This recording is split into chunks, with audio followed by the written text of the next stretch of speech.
Alright, welcome to this video. Today I'm going to be looking at a very large picture that's happened between March this year and this coming October, which could point towards the start of the Tribulation, could point towards the two witnesses, could point towards the Rapture.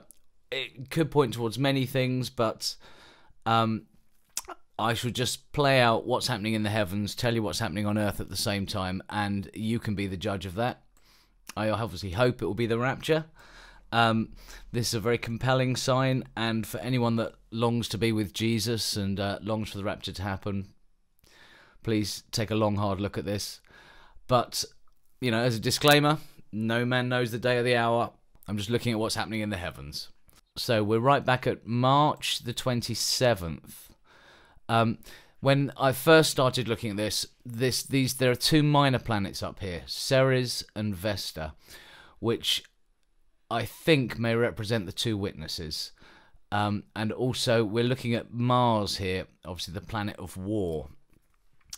The day Mars entered Virgo's womb here on March the 27th is the day that Obama first met Pope Francis, which was quite a point whilst we're looking at the two witnesses coming in.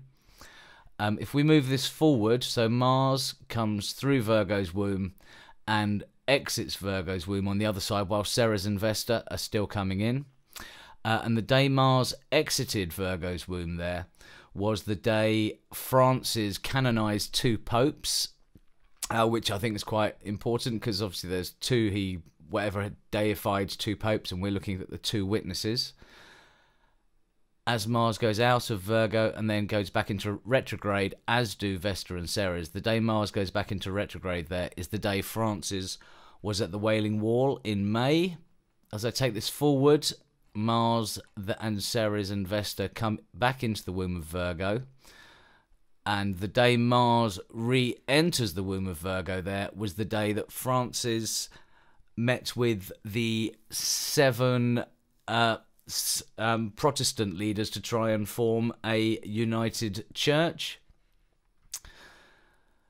And then Ceres and Vesta come out of the womb there. This is when I thought the Rapture might happen. I thought the two witnesses were going to come. But that day there, when Mars exits the womb of Virgo, was the day that Israel invaded Gaza on the 14th, that was. Which was quite specific. And then keep moving on. Mars then exits, is birthed out of Virgo. Now, I was looking for anything that happened on this date to do with Francis, to do with Obama, to do with Israel. But the only major event that happened on that day was the downing of plane MH17 over Ukraine. I may be clutching at straws on that one, but that is what happened on that day. And so this was the point here where Ceres and Vesta had exited the womb of Virgo. I thought that was going to be the Rapture, but it didn't happen, so I went to look at what was coming further ahead, and quite frankly I'm amazed by what comes in the future. But here we go. So that was back in July. So Mars, Ceres and Vesta down through August. Mars enters into Libra, into Judgment. Of course, we've still got the ongoing war with Israel and Hamas here. The ongoing war or build-up of war in the Ukraine. So Ceres and Vesta, if you follow them down, come down into Libra, into Judgment. We keep watching Mars because Mars is over here coming down through Scorpio, heading towards Ophiuchus. And this is where things get really exciting. So I'd like to take us to the first day of Sukkot, the 9th of October.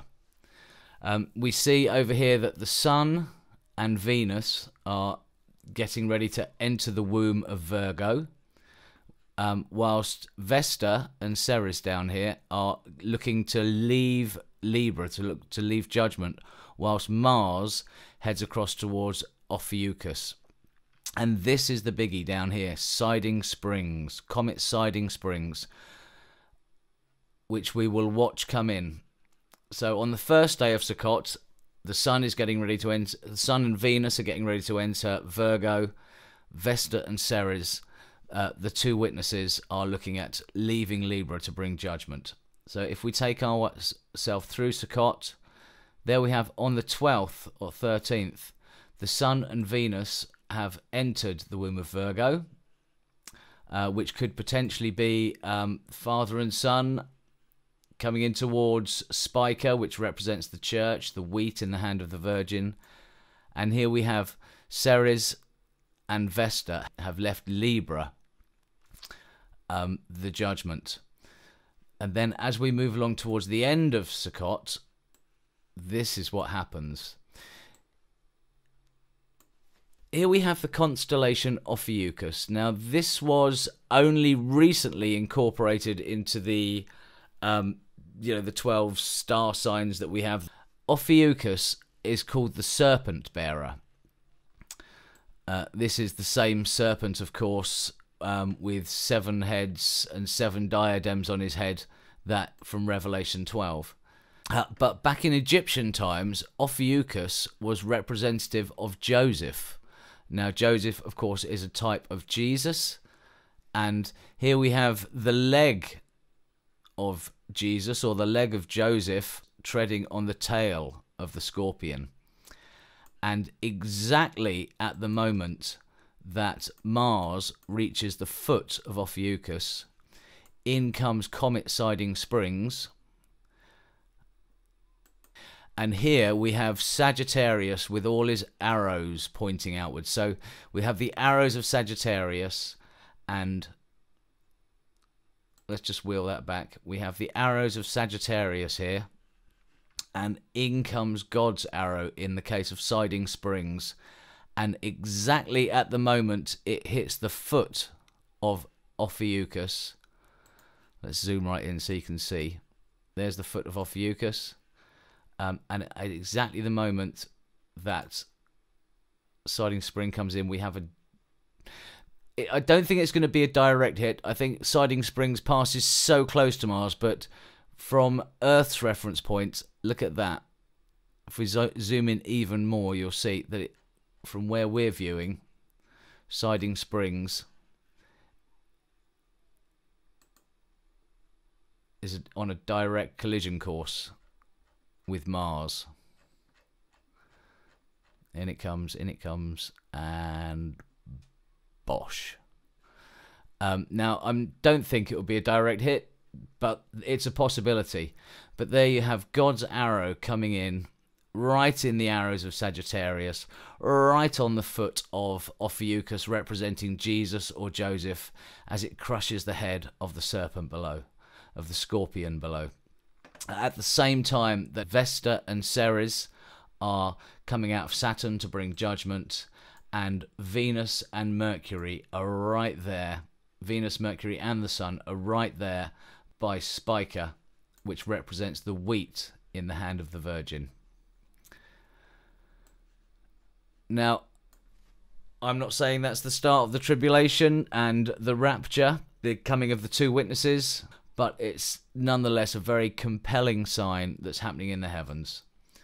I hope you're blessed by what I've presented today, and I pray that this is the time, and if you don't know Jesus, now is the time to invite Jesus into your heart, because Jesus, the King of Kings, the Almighty King of Kings, is coming back to save his saints, and the tribulation on planet Earth is about to start. God bless you all. Amen.